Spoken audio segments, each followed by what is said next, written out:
Hello. The story behind the creation of Warhammer Fantasy Roleplay is a fascinating one, and the many ways in which it came to be are unique and interesting. But sometimes the stories of the things that didn't happen can be quite exciting too. My guest today is Graeme Davis, one of the creators of Warhammer Fantasy Roleplay and a legend of RPG design, having worked on Vampire the Masquerade, Vaesen, and many others over the years. In this conversation, we are doing something a little bit different. Instead of talking about the history of the game that did occur, we're talking about the history of the game products that almost came out but didn't make it. The ones that were started or conceived of, that were part written or put on a pile to be looked at later and never seen again. I'm Jordan, this is Jordan Sorcery, and today I'm in conversation with legendary WFRP designer Graeme Davis.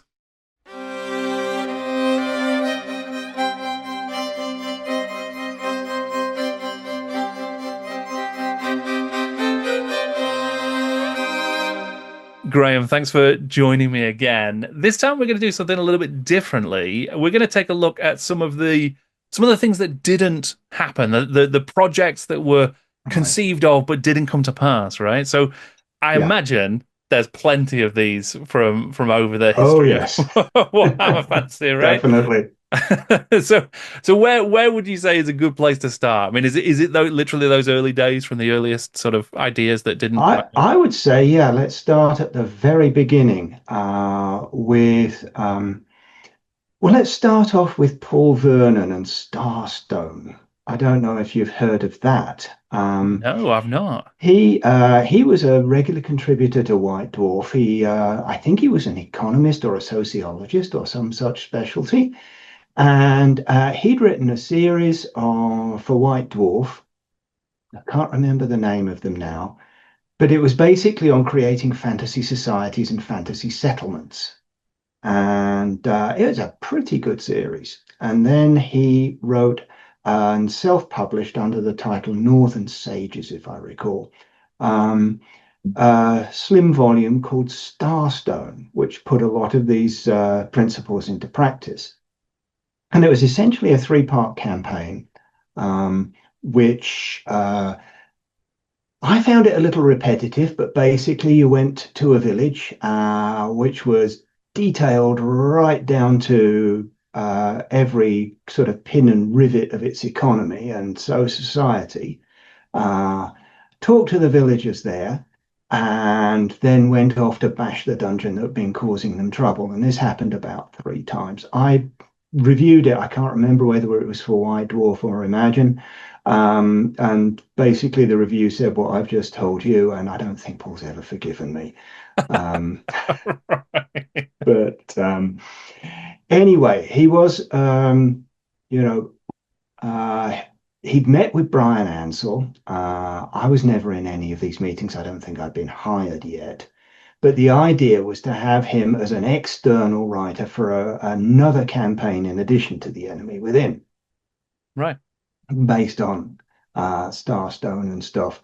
I'm not sure whether the plan was to be a direct adaptation like the Doomstones turned out to be, or whether he was going to be writing something original. But anyway, when I arrived, his name was in the air. He was going to be doing something. Right. Then Jim and Phil arrived, and we looked at his proposals. I don't remember details of them, but decided that looking for. So then it became a question of what should we give Paul to do? And now I've seen him interviewed, I think it was on Awesome Lies, and his memory and mine differ a little bit. I thought we gave him a brief to do the Norska supplement, where he came back with, and this was a constant thing with external writers. They came back with very good historical and historical fantasy supplements that completely missed the Warhammer vibe. And this was the case with the Norska supplement, whether or not it was Paul's. So that got put on a to be developed pile and never actually got off that pile. Uh, um, and after that, we asked him to do a brief for the Border Princes, because that was an area we wanted to open up southwest of the Empire. It's a lot wilder, more sort of dungeon friendly, stuff like that. Um, and but we had real trouble. Remember, we were communicating by snail mail, this Sure. being the 80s. And I think if we just had a couple of face-to-face meetings, it could all have been sorted out. But we didn't, and it wasn't, sadly. Uh, so the first thing, I think Phil was actually briefing him at that time and said, "Okay, we want like a real Wild West feel, lawless, small settlements holding out in a hostile land sort of thing." And we got a letter back on how the Wild West didn't really exist, or it only really existed for, 5 to 10 years. And so, okay, well, I guess he doesn't want to do that. Let's try and convey this a different way. And Phil, I think he'd studied Persian and Russian in Cambridge with a view to going into the diplomatic corps. Right. He used the term balkanized, and he meant it in the political sense, political historical sense, rather than the geographical sense. Right. But then Paul came back with a manuscript full of boyars and, that sort of thing, which might have worked, except that it didn't get the ethnic mix. With we wanted something like Freeport ended up to be the Green Ronin thing, where you had orcs and humans just in business together and stuff like that. Right. And sometime after that, relations broke down completely. The interview I saw with Paul from a couple of years ago, like I said, I think it was on Awesome Lies, but I can't swear. He obviously still carries quite a bit of bitterness from those days. Right. So that was that. There was, I think, a brief discussion of having him develop Hal's Lustria campaign, but that went nowhere. Right. Um, That's but interesting, though. yeah, Yeah, because I think that sort of exposes that one of the interesting things about the Warhammer world has always been how much it mm, did draw on real world history, but right, then put that into a melting pot with loads of different fantastic elements as well, right? And sort of draw right. something else out.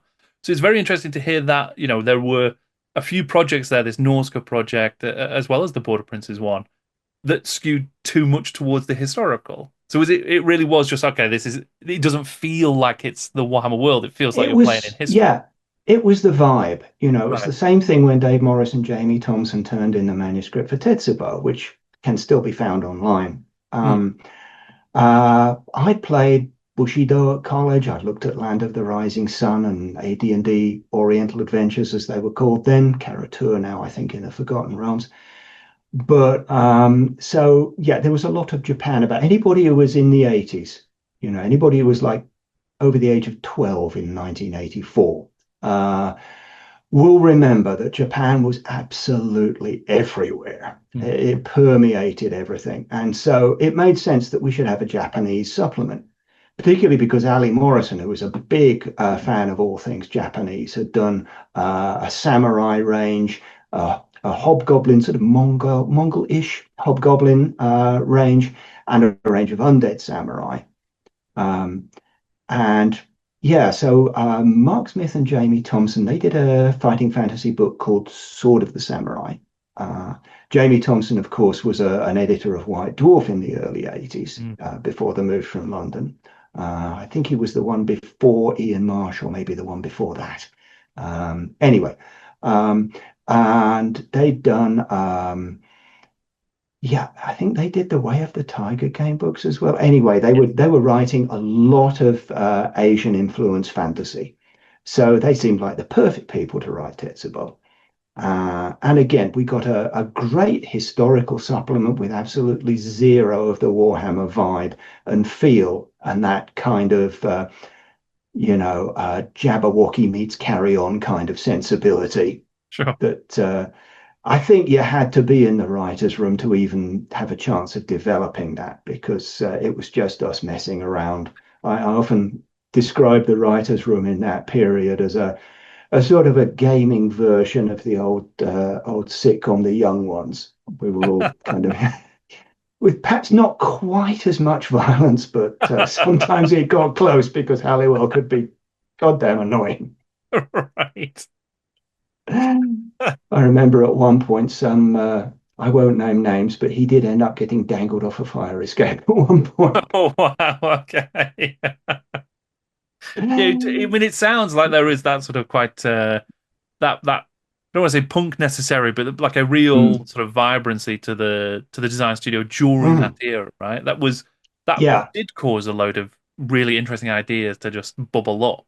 Um, right. Yeah. yeah. And of course, we were all reading 2000 AD and Judge Dredd with that sort of anarchic, violent, Mm, punk, dark comedy kind of ethos, and that informed a lot of what we were doing. yeah. Um, so yeah, there was that was Tetsubo. So does that Um, do you think that because obviously Tetsubo that was sort of developed almost by Jamie and Dave together. mm, I assume that that didn't come that they weren't working in the studio and sort of sitting that's there and right. absorbing that. They weren't Right, immersed in the in the culture, for want of a right. better word. But yeah, Were there many writers who were completely external who were able to sort of capture that feel? um, Carl Sargent, and that's because he had sort of one foot in and one foot out. He was known to the Cambridge crew and actually moved to Nottingham shortly after they did. And a couple of days every week, he'd just sort of look in, have a cup of tea, chat with us, maybe go to the pub with us. So he was sort of half in and half out, not fully immersed, but he got it, and he had a good sense of the ridiculous. I think perhaps as a former academic, he saw gaming as maybe a little bit not to be taken too seriously, and sometimes we had to rein him in. Yeah, I mean, it's interesting actually to think as well because it seems like a similar pattern with what the fiction line that was developing in the late Mm, 80s as well, where some yeah, authors were able to sort of key into that feel right. and get that and really work with it and bring some amazing things to life. And then Yeah, others were maybe approaching it more in a traditional fantasy mold, or they were bringing more yes, academic sort of history to things or myth and legend. And there right. wasn't always that gel sort of, it didn't quite feel like it fit in the world.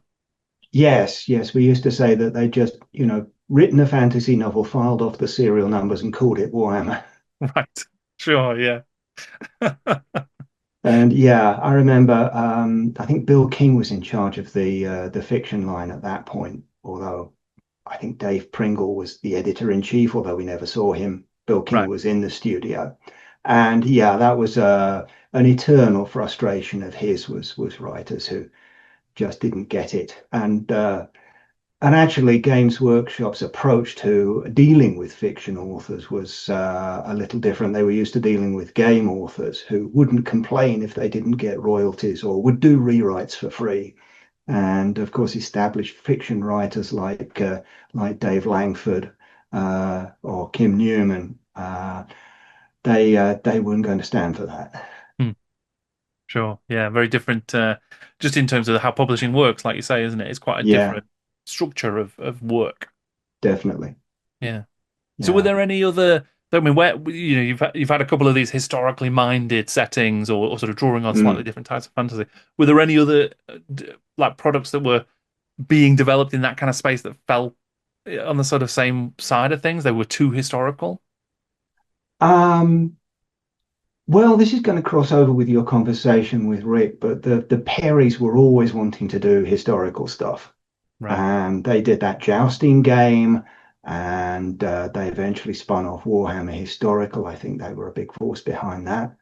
Um, but no, mostly we were trying to build Warhammer Fantasy, and after a while, we kind of got to know. Um, who wrote what. There were some White Dwarf contributors We tried to cultivate into longer term relationships. Couple of them got bits and pieces in the compendium volumes, like the Restless Dead and the Warhammer Companion. Um, but by that time, the 40K had come out and had done wonders for miniature sales. WFRP had come out and had not done wonders for miniature sales. So, at the studio executive level, the will wasn't really there to put too much more effort into WFRP. Mm. And it became a process of shrinking the team till we ended up with just the three of us at Flame, trying to cut every single cost, um, just to and then eventually just going to external publishers like Hogshead. Right. Yeah, and it's so interesting, I think, as well, because it, although it may not have been a sort of, it wasn't generating a lot of sales in terms of miniatures, presumably there Mm, were reasonable sales on the physical books, the Wolfrup books, right, during that time. And there was also this, it's kind of a loss leader in that it's building the world. There's so much material right. being generated from Warhammer Fantasy Roleplay that then Mm. finds its way into the fantasy battle game. And theoretically, I mean, I don't know if it's possible to prove this, but one assumes that the world itself is one of the things that captured so many like hearts and Well, minds, I guess. I certainly like to think so. And if you look at the fourth edition army books and the subsequent army books, a lot of Wolfrup was a starting point, a kicking off point for a lot of that lore and world building. Mm, yeah, absolutely. Yeah. So Uh, I suppose one of the, and we've sort of touched on it here and there before, but mm, one of the great lost projects from that earlier era was, of course, mm, the Marienburg supplement that was being produced through White right. Dwarf, or at least was sort of being issued through White Dwarf. There was quite a lot of material being generated for that, I believe, behind the scenes. There was, yeah, yeah. The studio had hired Anthony Reagan to write it, and he kicked it off. Did a really outstanding job. He got Warhammer, and he's still active in the first edition Warhammer social media, kind of Facebook and stuff. Um, and yeah, so the idea, I mean, this goes back to Imagine and their Pellinor and the City League series. And it was a great idea. Sort of like the part works you used to see in W.H. Smith's for British viewers. You get 8 pages every month and it will build up to a city, except we never needed to end it. We could just carry on indefinitely. And from time to time, put out a book on a certain area like the Sudok or whatever. Hmm. Um, and yeah, so that was, I don't know if you'd call it a lost Warhammer thing because a lot of stuff came out in White Dwarf. There are, there was the Hogshead book sold down the river, and then the Dying of the Light campaign set in and around Marienburg. Um, but yeah, I guess you could say it never really came to a conclusion, but then it wasn't really planned to. The idea was just as with the Imagine series, we put in an interesting building then, and here it is in the context of Marienburg as a city. But of course, you can just pull it out and plug it into your campaign, any city you like, just change a few names, Hmm. and you've got a tannery or a blacksmith shop or, whatever you need. Yeah, which makes perfect sense, of course. I mean, I don't suppose you will remember like why Marienburg was chosen for that project, given its sort of unusual place within the old world. Um, From what I remember, it was because the Empire didn't have any seaports. Right. And we wanted to have a kicking off point for Lustria, for Mm. one thing, um, and for exploring the rest of the world. We'd done Warhammer City, we'd done, Middenheim, and we've been inspired by things like the AD&D Lankmar supplement and the Chaosium Thieves World supplement. City packs were in fashion at that time, so we thought we should do one. Also, Carl Sargent had written so much background for Power Behind the Throne that we just had to make it a second book. It was the only way to make it work. Um, But yeah, so that's my theory, or the best of my recollection, was because the Empire didn't have a seaport. And Right. then we had the interesting, the foggy marshes, the political situation between the Empire and the Wasteland and Marienburg in particular, and kind of a lot of interesting potential there. Yeah. Yeah. And like you say, they did end up. Obviously, there were a number of issues of White Dwarf that included material, and then there Mm, was the in the Hogshead era of first edition a full Marienburg source book that Anthony Reagan right. wrote. Do you recall at all any of the sort of differences? Was that book the realization of those plans, or did it kind of go in a different direction over the intervening years?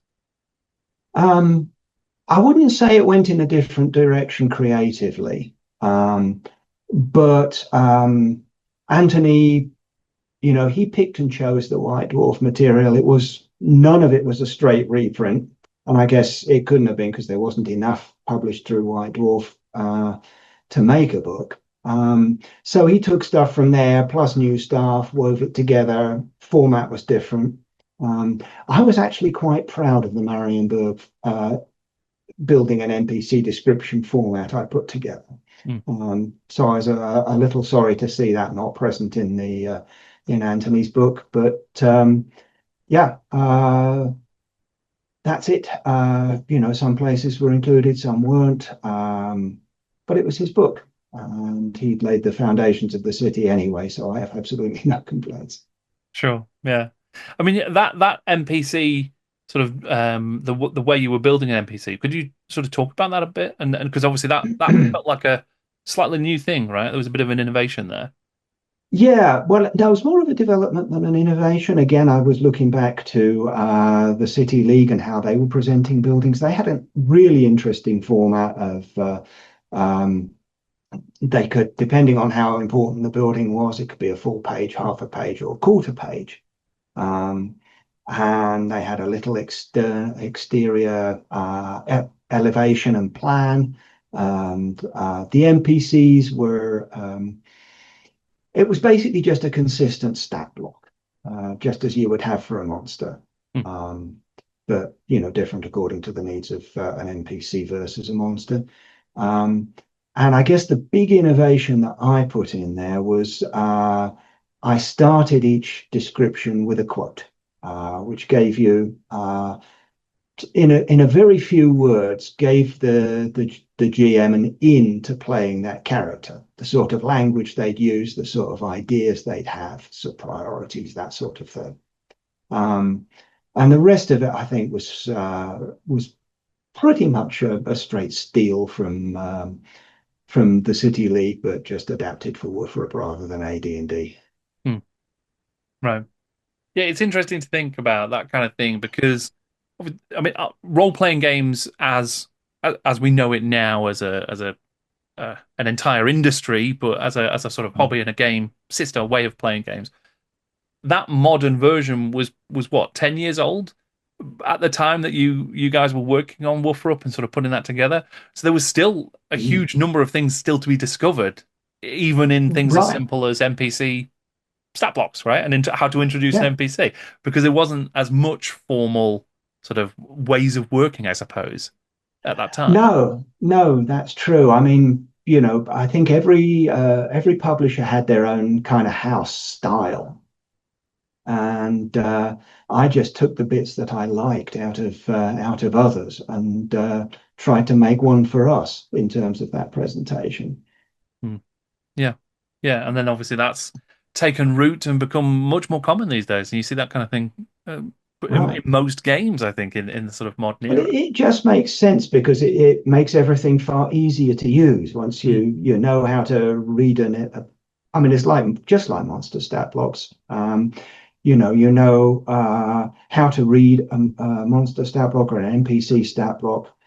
Then it's just much quicker and easier as a GM than like hunting through a bunch of pros and then here's a stat here and here's a stat there. Just to have them on the top of the page. mm, yeah, yeah. You mentioned just before the enemy within the the famous Mm. campaign that helped define WFRP as a game and a system. I imagine there's a lot of stuff from within the development of the Enemy Within campaign that where things changed, or the direction of travel changed. I mean, we know that Yeah, there was some different, like even the Horned Rat supplement that right. didn't exist in the original campaign and things like that, right? So, Yeah. is there anything you could talk about from the creation of that campaign that didn't come to pass? Um, well, the Horn Rat is pretty much it. Jim and Phil put together a detailed five-part plan. Power Behind the Throne was Carl's. The rest was to be written in-house. Um, and yeah, it was going to be the Horn Rat was going to be the fourth one, and then Empire and Flames was going to be the fifth, but it looked a little different from what actually came out in 1990. And but then, of course, I think this story is well enough known. Brian had the idea to import Ken Ralston to write something because he was a name in the States. He could use humor in his writing. I mean, he was best known for Paranoia, for example, which is a out and out comedy game. Um, and so he wrote Something Rotten in Kislev, and it just made sense from a marketing and commercial standpoint to slap the Enemy Within logo on that, to write that off against the schedule and budget that have been set aside for the Horned Rat, and then proceed directly to Empire and Flames. Um, Right. so yeah, the Horned Rat just kind of got elbowed aside, which we felt was a shame at the time because Skaven were very, very new. When I arrived at the design studio in May of 1986, we just had that Citadel Journal with the big Skaven, reveal on them, the launch of, and so we were all really looking forward to doing something with them. Yeah, I And can then imagine. finally, with the director's cut, I got to do something with them. Of course, yeah, of course, the sort of revisited, reworked version for the fourth edition of the game. Yeah, yeah. I mean, I talked to Phil a little bit. We put together the fragments that we each remembered, and then I just tried to fill in the blanks. Yeah, because I guess there wouldn't have been, if it was that early in the project that it was put to one side, that the original Mm. Horned Rat, that I imagine was literally just an idea, as in like a It void was, space we knew we were going to tackle when we yeah, got it to was it. like two or three paragraphs in the proposal document for the Right, or the planning document for the campaign. Yeah, it never got beyond that. right, which is fascinating then to think about how that it sort of there is this version of that campaign and that supplement that exists in the mind but Right. never actually existed. It just it's almost impossible to measure up to because it could only be the perfect supplement, I suppose, when you think you think about it. That's right. Yeah, Yeah, if it never existed, it never had a chance to have flaws. exactly. Yeah. Yeah.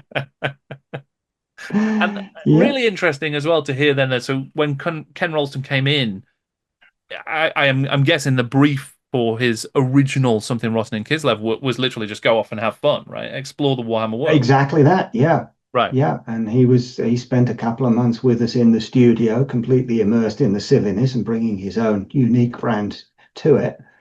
And yeah, yeah, Something Rotten in Kislev was the result. And it's been observed down the years. It's kind of Wolfrup, but it's also kind of not Wolfrup. Hmm.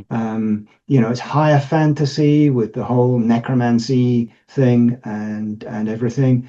But it's going back to what we were saying about external writers and the historical fantasy supplements that didn't work. Um, we saw the effect there of a writer being brought in and being immersed in the studio culture in the writer's room. Yeah. Yeah. Just able to absorb all of that, the sort of Yes, feel and the flavor of Warhammer and put it into a product.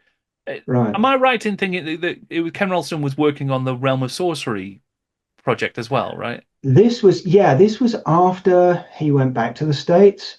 And yeah, Realm of Sorcery is, and Realms of Divine Magic Um, Two really classic Lost Wolfrup titles.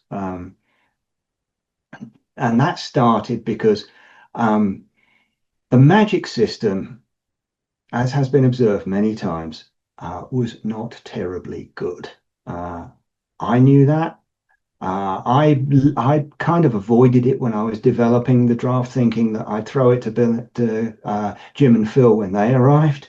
They did what they could with it, but there wasn't time because we had to get it in the stores for Christmas '86.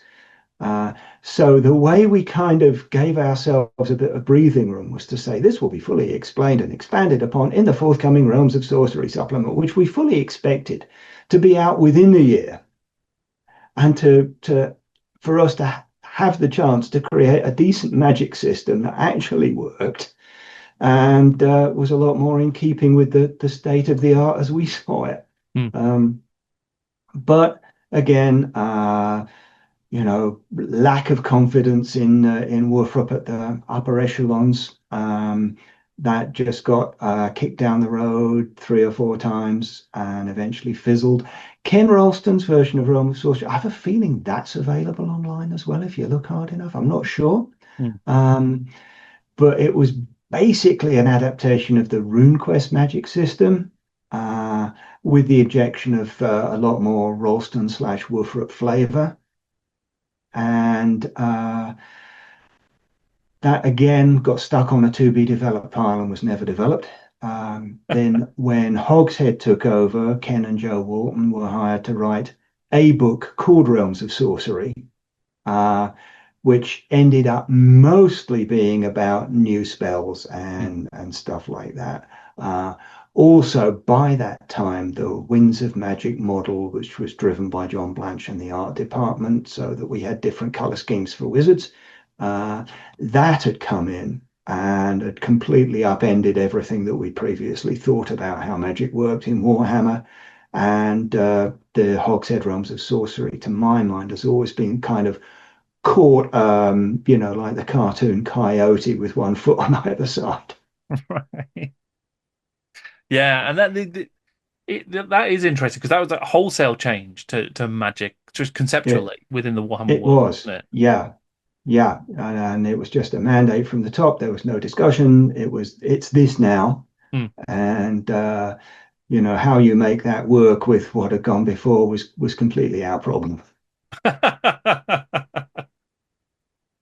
I'm curious about the to be developed pile as well. Did Oh anything yes. sort of come out of that pile, or did it just keep building up with things that were going to be looked at eventually? Um, yeah, the latter, sadly. I Right. all through up to my last days in Flame, I would look longingly at that pile and want to have a go at some of it, but there was always something else. The Doomstones had to be finished. Um, Empire in Flames was kicked over to Flame for production. Carl Sargent wrote a manuscript very, very, very quickly. I think his brief was just write the adventure so we can close this thing out and move on. Mm. Um, and whether that move on was away from Wolfrup entirely or to something else, was kind of TBD at that point, depending on how successful Flame turned out to be.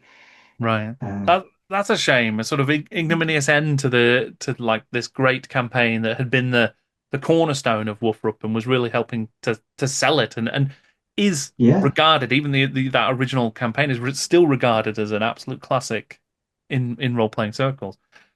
Do you recall like how quickly Carl turned that around? Um, I do know he'd finished it by the time we'd moved into the Flame offices. I don't know when he started on it, Hmm. but knowing Carl, it was probably a matter of weeks rather than months. Wow. Okay, yeah, He was that's a he could be very, very fast when he wanted to. Um, in proportion to his speed, he required a bit of development. right. And, some of the gags and references he put in, like you see in Warhammer City, for example, there's a George Michael reference running one of the nightclubs, that sort of thing. And he would, Right.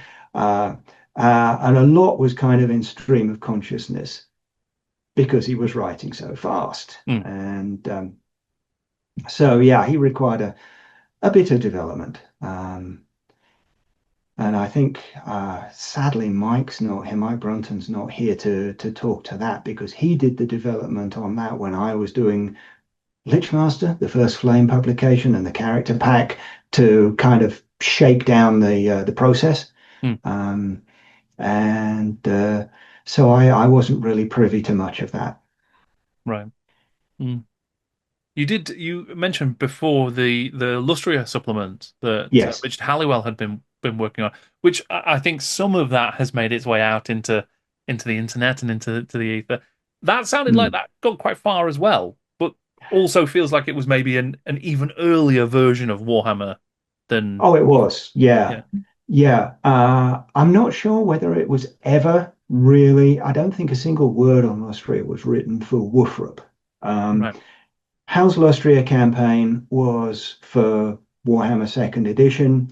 It's you can see scenarios spread across various Citadel compendia and journals. hmm, Um, and at some point, there was the intention to kind of coalesce this together, clean it up, make it into a coherent thing, and put it out as a Lustria supplement. Hal was not going to be the person to do that because right, he was a little butterfly minded, one might say. New right, shiny thing came along and he did that. And um, so, yeah, I think I saw an interview with Rick. I don't know if it was with you or somewhere else, but Hal was a great ideas guy, but a very poor finisher of things. And right. that was the role Rick found himself in with a lot of Warhammer second and third edition.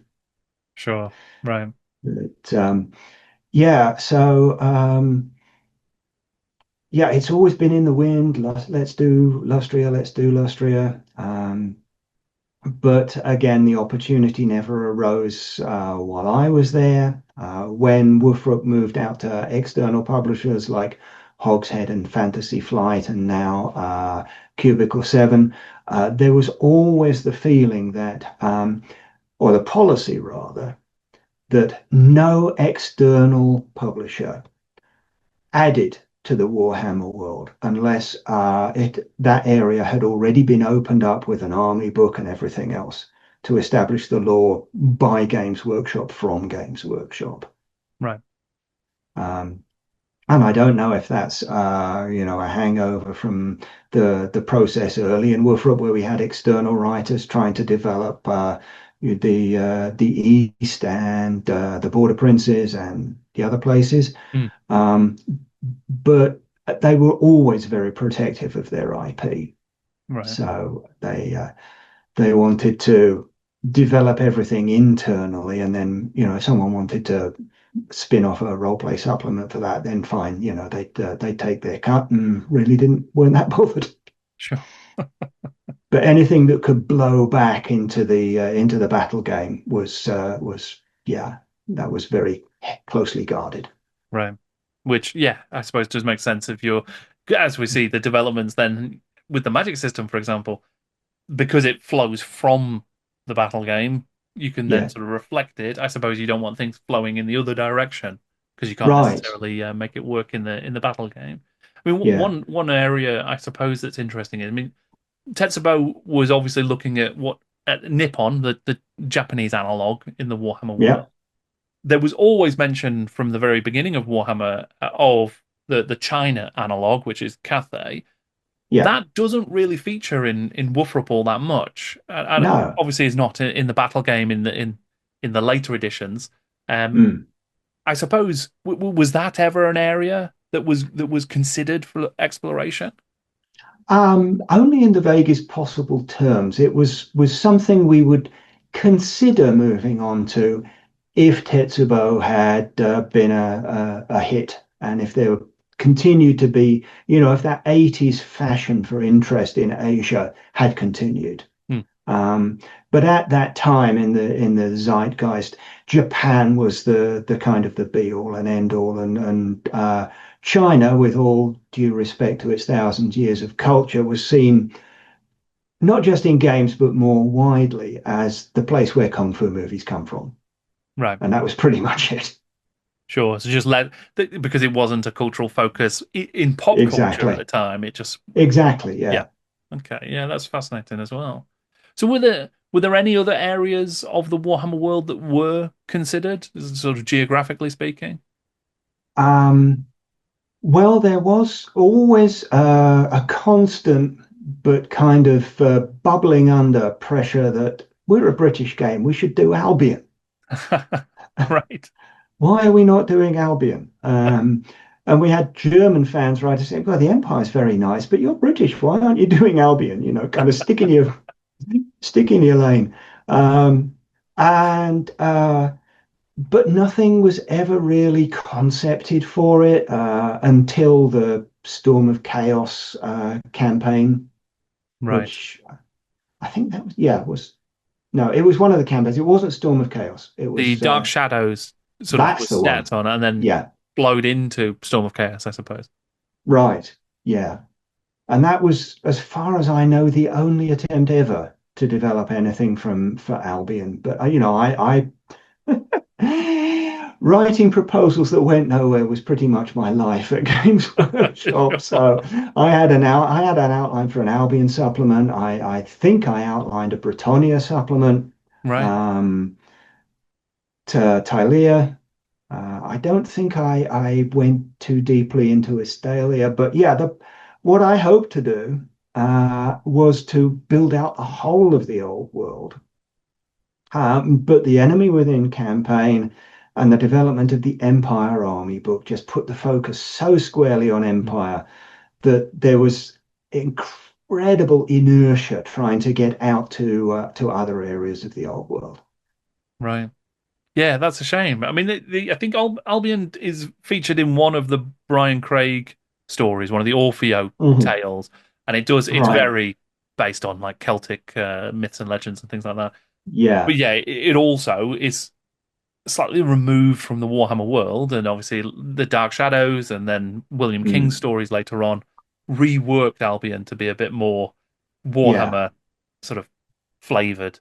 But Yeah. it's interesting to hear you talk about that, those sort of outlines that you might have put together for these other places in the old world. I'm sure the specifics will be long lost, but what Mm. kind of thing would an outline like that look like? Is that literally just a paragraph of text saying, this place looks like X, Y, Z, or is it more detailed than that? Normally, I do probably 5 or 6 pages Right. on the little Amstrad PCW.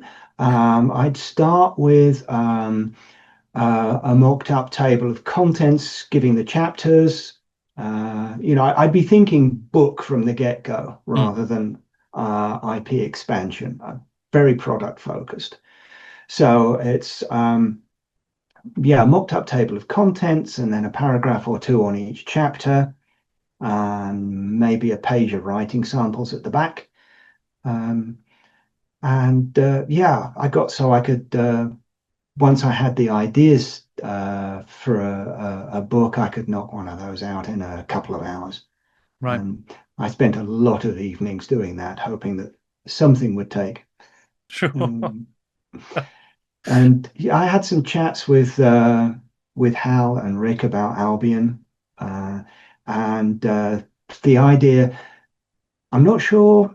I think we all contributed equally, but I think of it as my idea now because it was in my outline. But uh, Hal had created the name Lockport, which was going to be basically London, and that was going to be very much like Tudor London Right. and Virgin Queen and all the rest of that, Seahawks and what have you. And then outside in the country, we'd have a lot of, Rick's Lincolnshire jokes and yokels and what have you. And then in the further reaches, we'd have the Celtic area um, and Druids and stuff like that. And that's about as developed as it got as a broad concept. Hmm. Yeah, that's really interesting. Because yeah, I forgot, of course, that there was the tragedy of Macbeth, which was Yes, set in the Scotland equivalent of right. Albion. And I guess without doing that sort of deeper supplement that, like you said, it's explored a bit more of the English aspect of Albion. The Yeah. Macbeth kind of Scottish version, the Celtic version, and with Mm. druids and all that sort of stuff, became all of Albion Right. in the lore, And essentially. you'd end Yeah. up with something very much like the Moonshae Islands from Forgotten Realms in D&D. Right. Sure. Yeah. Yeah. That's interesting. So, and yeah, it just never got off of the sort of this would be a good No, idea pile. right. Yeah. Right. Well, yeah, never got off the proposals pile. Because as I say, the interest just waned so much, and there was the constant refrain that paper products alone can't make money. They can't be profitable unless they generate miniature sales, and that was the death knell for WFRP inside Games Workshop, sadly. Right. Yeah. Which I think also, when we've talked before, we briefly touched on that there was a proposal or an idea or a hope, I think, that there Mhm. could have been a Warhammer 40,000 roleplay game as well, Yeah. right? From the very moment 40K came out, we were getting letters saying, when are we going to see a role-playing game? Right. And as Rick tells it, both Warhammer and 40K in their early editions kind of stood astride the line between battle and role play. They had role playing elements in them, Hmm. um, and but yeah, it just wasn't seen as worthwhile. Uh, And they tried. There were some 40K civilian miniatures put out. I don't know if they were a trial to see whether, 40K townsfolk Hmm. slash PCs slash NPCs could actually sell in sufficient numbers to support a role-playing game line. But yeah, no, the miniatures sales, the battle games were clearly the priority. Sure. Yeah, and I suppose the move into the early 90s with the creation of the armies books and codex Yeah. books, formalizing what a Warhammer army was Hmm. and the size of it and the units and the regiments becoming much more of a focus, Yeah. moving away from that sort of character driven, maybe hodgepodge kind of vibe that you might have Yeah. had previously, that lent Right. itself more to role playing, I imagine, as well. Yeah, and So yeah, those army books and codices became well, in the first place, they were paper products that sold miniatures. So yeah, uh, and in the second place, they became the only channel for world building hmm, in both properties, which then bereft of that function, role playing really had even less to recommend it to Games Workshop management. right. Sure.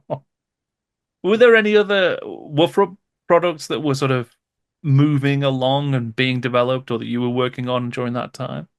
Yeah, one that springs to mind is Tower of Screaming Death, Right. which was you may or may not have heard of, but the artwork from the Warhammer Companion and the Josh Kirby piece with the tower Is the and all the orcs Apocrypha now, is it? and The Apocrypha now as well. Yeah, right, yeah, was originally commissioned as the cover for Tower of Screaming Death. right. And that was going to be, Bob had a really great idea, Bob Naismith, the miniatures manager. Um, he'd been reading fighting fantasy books and thought, why don't we do something like this, but with miniatures? So it was, excuse me, if you recall way back in the very early 80s, metagaming microgames and the Steve Jackson designs like Melee and Wizard and Sure. the Tunnels and Trolls solo scenarios. Right. Um, Now, the Steve Jackson games used cardboard chits or standees rather than metal miniatures because they were sold in Ziploc bags for $4. Hmm. But very similar sort of thing. You've got a dungeon laid out in a numbered paragraph format with maps, with miniatures, and it was going to be the orcs. This bunch of orcs discovered a wizard's tower, semi-ruined, full of undead, and they just worked their way up through the levels to the final battle with the wizard at the top. Right. And sounded like a pretty good idea. Yeah. It was a skirmish slash role play kind of thing, and it could sell miniatures, and we could put it in a box. And but sadly, it never found a champion within the design department to push it forward. Right. Bob was too busy managing the miniature sculptures, which in those days, I tell you, was a job. Right. Talk about personalities. But that's another story. Um, Imagine him as the teacher in the Bash Street Kids. That's probably the best way I Right. can put it from the Beano. Okay. Okay. He needed a whip and a chair some days. So, between one thing and another, it got part way. Last time I heard him talk about it, he said he's still got some Amstrad discs in his attic with the part finish thing on them, and it just languished. Right. And yet the like cover art was commissioned. It was a yeah. You'll remember that back in those days, the White Dwarf news page was called Awesome Lies, which has Right. now been taken up by a fantastic Warhammer history blog. Indeed. Yeah. That's a great kind of compliment to your own channel. But yeah, I think the White Dwarf staff at the time knew that they had this page to fill every month without fail, entire page. And so they just grab every shred and crumb of rumor that they could. And that's why we got things like, well, and of course, Brian was interested in Tower of Screaming Death because it was a possible miniatures thing and because it came from a miniatures guy rather than a role-playing designer. And he didn't really understand role-playing designers. Right. Um, uh, and so, yeah, initial burst of enthusiasm, commission the piece, off we go. And then, oh, it fizzled. And we've got this lovely color piece we've paid for. All right, put it on the cover of as many books as we can. Sure. Yeah. I mean, yeah, and it does sound, again, it sounds like an incredible product, an incredible game. Mm, And it can only ever be an incredible game because it doesn't exist. So it exactly. Yeah. absolutely would love to play it. And I Yeah. suppose in a way, games like Warhammer Quest Silver Tower kind of took a similar approach and kind of Indeed. revisited that kind of mix Yeah. of role playing and solo gaming and skirmish Right. game as well. So yeah, maybe Yeah. it did sort of see, a descendant in a way, sort of Maybe. made its way Yeah. out. Yeah. Maybe the idea just kind of seeped into the building or Mm, something. But yeah. And well, what else? As soon as Drachenfels came out, now you have to know this about me. I was an enormous vampire nerd, and I still am. Um, yeah, I was raised on Hammer and Universal horrors on the television. They seem to be always on British television in the 70s and 80s. Um, and I'd read bunch of the seminal books like Montague Summers and Augustin Calmet. And then I saw Drachenfels, and there was Genevieve, and she was moving around society, and vampires were sort of accepted and everything else. And so I rushed out a proposal for a vampire supplement based on that style of vampire. mm, But that Genevieve was one of the reasons why Games Workshop always say now that the fiction is not to be regarded as canon, right. because again, it was something from an external writer that was changing the dynamics in the game setting in Sure. quite a significant way. And then, of course, later on, after I'd left, the Vampire Counts concept arose. And so there's no place for that anymore. No place for my idea of vampires there. And it might have been okay.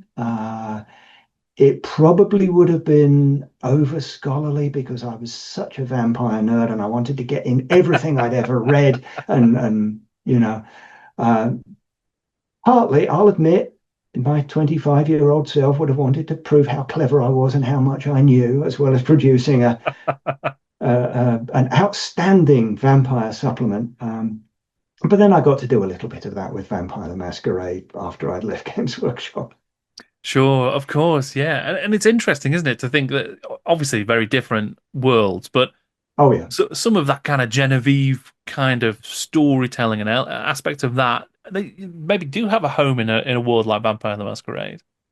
Yeah, yeah, absolutely. And if you look at some of Newman's other Genevieve books, like Anno Dracula and Mm, its sequels, it's apart from the historical setting, it's really not a million miles away from Vampire the Masquerade, taken to its extreme where the vampires have taken over. sure. Yeah. Yeah, it's interesting. I mean, your vampire supplement then would that have been? I mean, what kind of structure would you have gone for with that? Was it literally just a like a bestiary of vampires in the old world, or was it something more, narrative based, or what kind of approach were you thinking? It would have been, I memory's a little unreliable, but knowing myself at the time, it would have been aimed at making vampires playable. Right. It would have included a lot of character creation options, both PC and NPC, uh, to cover every kind of vampire that's ever been written about in European literature, and Right. quite a few from film and fiction. Sure. I would have wanted it to be complete and encyclopedic. Right. Um, And yeah, as I say, aimed at making them playable. Now, this was another thing, ogres and trolls. Right. You did a bit on the Warhammer background books and how fantastic they were. Sure. I was there at the birth of that concept, that we would have these books that were just pure lore and everything, nothing else. Um, Now, I'd been pushing to make ogres playable for some time Right. because I thought that would be fantastic. And it finally happened in fourth edition. Sure. But so I had an ogre supplement planned out, making them playable, character classes, special rules. I remember feeling very clever because I invented a skill called Loom, which was available to ogre bodyguards. And it's basically the skill of standing behind someone else looking big. So you gave, your if you were a bodyguard, you gave your racketeer boss a bonus to his intimidate checks. And That's there's great. little fun stuff like that. Yeah. So anyway, then I was told that, well, no, we're not going to do that, but we're looking into these kind of art-driven, lore-driven, rules-free supplements. And maybe you could use some of those ideas there. Mm. And we'd want to do ogres and trolls in a single volume. And so I did that. I actually got commissioned and written. Um, I got some rewrites back, and I don't think I ever finished them before I left. But some of that got dug up and found its way into the fourth edition Ogres material. I noticed Right. that some of it looked awfully familiar. Yeah, Oh wow. Okay. Yeah. So like even as early then as I guess it would have been the early 90s, there was this yeah, concept of the pure background book that we wouldn't yeah. actually see until Black Library a number of years later, right? But Right. yeah. Yeah. And the ogres and trolls, which of course never never came out, was being spoken of as the first in a line. Now, I Right. don't know if any, what the subjects of any subsequent ones would have been. I suspect that that's where the orcs idea was born, that turned into that 3 volume mini series for 40K. Right. And then Brian wanted rules in for miniatures and stuff like that. And that whole thing just ballooned out of all proportion and all sanity. I think Rick could probably speak to that better than I could. Right. But, similar sort of thinking. Let's do world building, Right. um, but let's not do it through purely role-playing games because role-playing games lose money. Sure. Right. And I guess the Realm of Chaos themselves, those books were a similar thing as well, weren't they? Sort of going Yeah, in that direction, loads of lore, loads of fiction and world building, plenty of Right. rules in those as well, but Yeah. yeah, certainly in that space. Yeah. Yeah. And again, that was an experiment. Let's do something that covers all three systems Hmm. because wouldn't make sense to do a separate one for 40K, a separate one for Warhammer, a separate one for WFRP. Um, and yeah, so you're right. The interest was there in world building or in ways to do world building outside of role playing games, and develop the IP. Yeah. Yeah, it's incredible stuff, and I'm sure there's a million other projects and plenty of other stuff to talk about. And perhaps we'll get a chance in the future, Graham, to chat again about some of this. Yeah, I'll have a think, and if I think of any more, I'll get back to you. Fantastic. For the just in closing, though, I have to mention my pet project, Mm, De Bestiis Chaotis, uh, was something I pushed and pushed and pushed for and really wanted to do. It was a blend of a bestiary with a an adventure collection, and the mm, idea was. Now you remember the Fimir thing in White Dwarf where they had the big um, exposition. I was trying to really copy what Jez had done in the Citadel Journal with Skaven, right, but do it for Fimir. And there was an adventure. There were adventure descriptions. There were monster descriptions and all of that. And I boiled that down into a format. I think it was an 8-page format in the end with a monster description in depth with a showcase adventure. Um, and I wanted to do a whole book of those on just showing the potential of the more interesting monsters from Warhammer and Warframe that never got used. right, Uh, the Amble thing in White Dwarf was a trial run for that. right. Um, and yeah, I had a whole proposal with a bunch more. And I really wanted that to work, but once again, it kind of fell prey. And also, by that time, I'd been told that I would never be allowed to write for Wolfrup again because I was too valuable as a developer of other people's work. So instead of proposing things for me to write, I was to write briefs for external freelancers. Uh, and the Terror in the Dark, the Amble adventure was first fruits of that Right. process. Um, and that was how it was going to be because studio staff were too expensive to have them writing stuff. Right. Completely overlooking the fact that it took me almost as long to develop the work of some freelancers, naming no names, as it would have done to write the thing from scratch myself. But, Right. they did not want to know that. No, it's such a shame. It feels like there's I mean, obviously, it's the business realities, and we Yeah, can't regret these things because this is how the worlds of Warhammer have evolved to what they are now. But right. yeah, just it feels like there are a lot of these roads that could have been traveled that would have been really super interesting to see.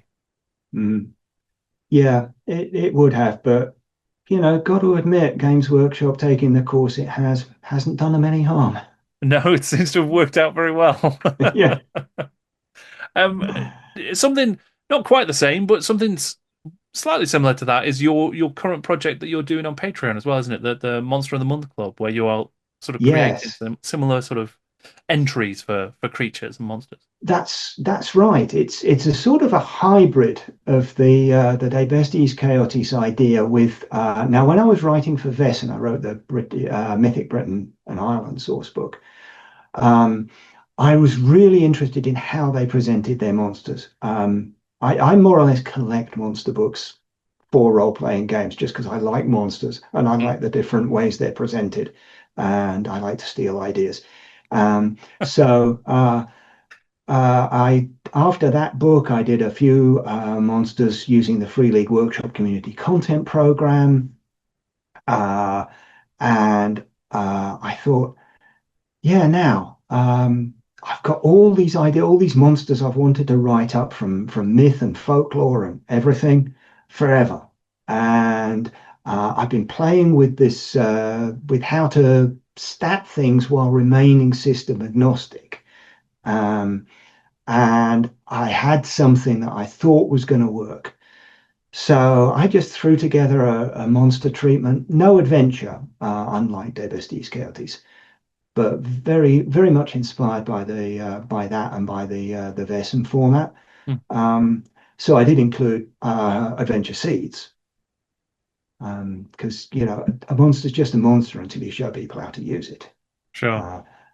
Um, and Yeah, I got together a little playtesting community on Discord who were fantastic, helped me refine and improve everything, spotted a bunch of typos, uh, and uh, and yeah, so since December of last year, I've been running a little Patreon project which I call the Monster of the Month Club, and I do one of these treatments every month for paying members, and occasionally a little extra, like a Christmas present, or I put out a Welsh monster for St. David's Day as a little extra, and then in between, I do weekly posts.